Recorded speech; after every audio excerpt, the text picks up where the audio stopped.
Hello दोस्तों, आत्ममंथन stenography में आपका स्वागत है।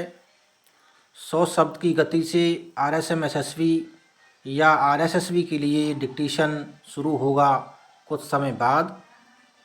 अगर आप इस डिक्टेशन का पीडीएफ प्राप्त करना चाहते हैं तो हमारे व्हाट्सएप ग्रुप से जुड़ सकते हैं, जिसका लिंक वीडियो के डिस्क्रिप्शन में है और पीडीएफ में भी है।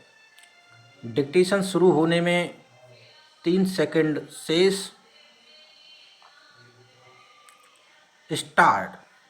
अन्योन्याश्रयता प्रकृति प्रदत्त नियम है, जिसकी अनदेखी संपूर्ण जीवन समुदाय के लिए अभिशाप बनकर प्रकट होती है। संपूर्ण जीव जगत में मनुष्य अपनी विवेकशीलता के कारण अन्य जीवों से पृथक अस्तित्व रखता है।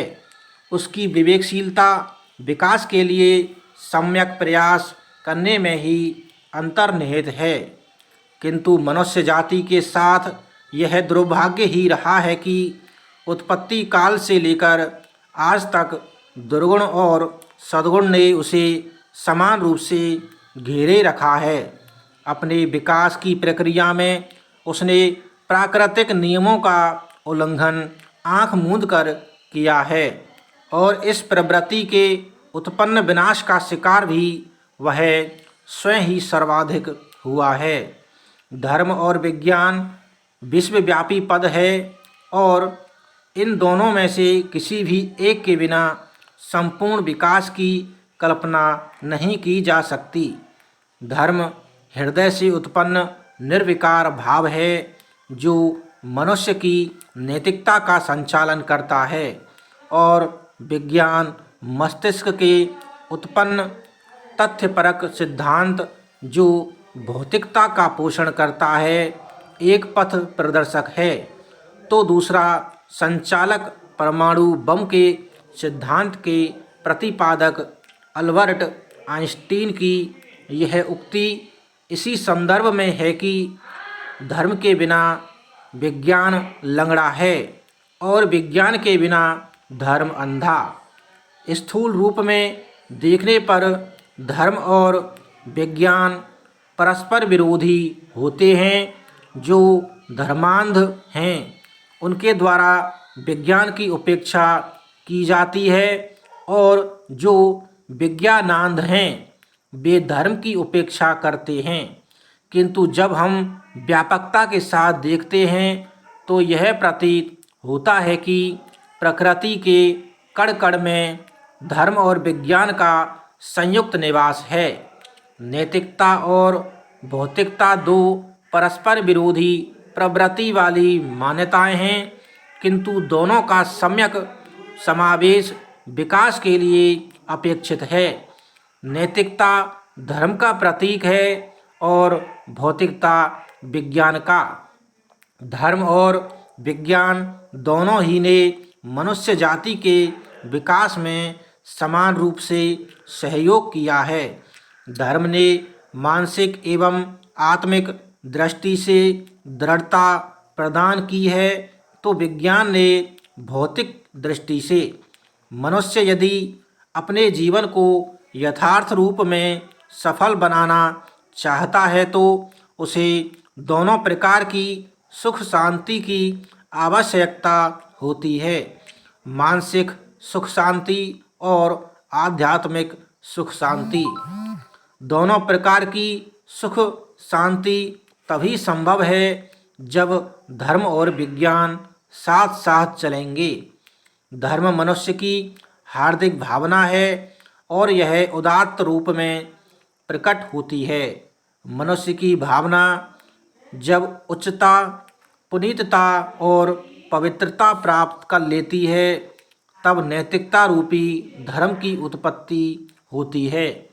मनुष्य का नैतिकता पर आधारित कर्म ही धर्म है, किंतु कर्म रहित धर्म सबसे बड़ा अधर्म।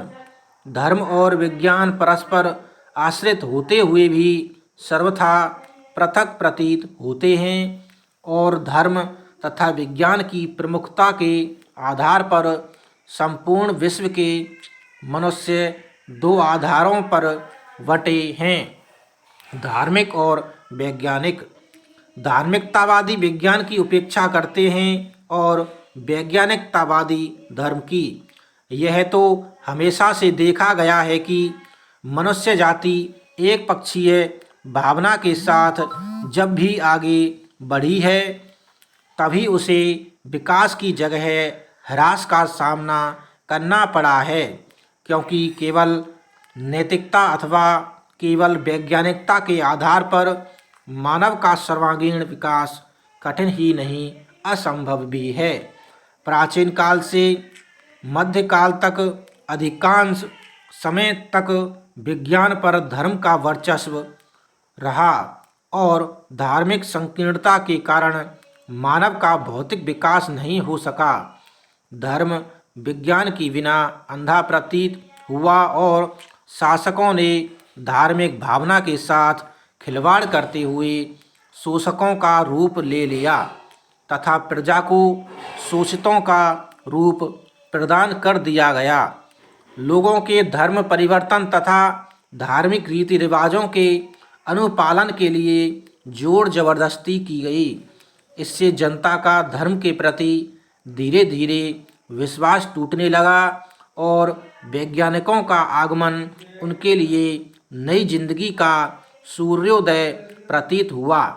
किंतु वैज्ञानिकों के विश्व पटल पर उभरने और नवीनतम वैज्ञानिक खोजों के विनाश के भयानक परिणामों के दृष्टिगोचर होने के बाद वैज्ञानिक विचारधारा ज्येष्ठ माह की दोपहरी की तपिश की भांति प्रतीत होने लगी। वर्तमान युग में धर्म पर विज्ञान का वर्चस्व स्थापित है और वास्तविक धर्म की उपेक्षा की जा रही है। वर्तमान युग में विनाश के सहारे हमने अनेक ऐसी चीज़ें प्राप्त कर ली हैं जिनके सहारे अल्प समय में तीव्र विकास संभव है, किंतु इसी विज्ञान के सहारे हमने विस्फोटक सामग्री, प्रदूषण, भौतिकतावादी प्रवृत्ति आदि भी हासिल की है, जो अत्यल्प समय में संपूर्ण ब्रह्मांड को विनष्ट करने में सक्षम है। विज्ञान के नाम पर मनुष्य ने प्राचीन काल से आ रही नैतिकता का पूर्णतया त्याग करना शुरू कर दिया है और क्षणिक भौतिकतावादी आधुनिकता को अपनाने की प्रक्रिया शुरू की है। इस प्रक्रिया में मानव मूल्य समाप्त होता जा रहा है। मनुष्य का जीवन नदी रूपी जलधारा है, जन्म उसका उद्भव स्थल है और मृत्यु महासागर में विलीन होना। नदी की जलधारा में जब कोई नाविक नाव को चला रहा होता है तो तट तक शीघ्र पहुंचने के लिए सही दिशा और अच्छे पतवार की आवश्यकता होती है। धर्म और विज्ञान मनुष्य के विकास में ठीक इसी प्रकार कार्य करते हैं। धर्म मार्गदर्शन करता है तो विज्ञान मंजिल तक पहुंचाता है। बीच नदी में यदि नाविक की पतवार खराब हो जाए अथवा वह दिशा भूल जाए तो तट पर पहुंचना उसके लिए कठिन कार्य है।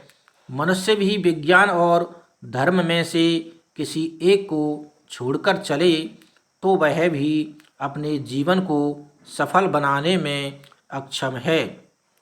एक देश का दूसरे देश के लिए घातक होना, एक मनुष्य का दूसरे मनुष्य के लिए घातक होना, मनुष्य का एक दूसरे के साथ दुर्व्यवहार करना, अपने विकास के लिए मनुष्यों द्वारा प्राकृतिक नियमों का उल्लंघन करते हुए पारिस्थितिक संतुलन में व्यवधान डालना आदि वैज्ञानिकता के विकास के लक्षण हैं, जो धर्म की उपेक्षा के कारण उत्पन्न हुए हैं। इन सब दृश्यों के अवलोकन के बाद विवेकशीलता शब्द मनुष्य के लिए व्यंग्य मात्र ही रह जाती है। जब मनुष्यत्व की ही भावना नहीं तब विवेकशीलता कैसी। अभी तक मनुष्यों ने या तो केवल विज्ञान को बढ़ावा दिया है अथवा धर्म को, और उसे इसका खामियाजा भी भुगतना पड़ा है। जब से धर्म और विज्ञान के साथ चलने लगेंगे, तब से मनुष्य का विकास रूपी वाहन तीव्र गति से चलने लगेगा, क्योंकि उसके बाद उसमें नैतिकता और भौतिकता दोनों की ही शक्ति एक साथ होगी।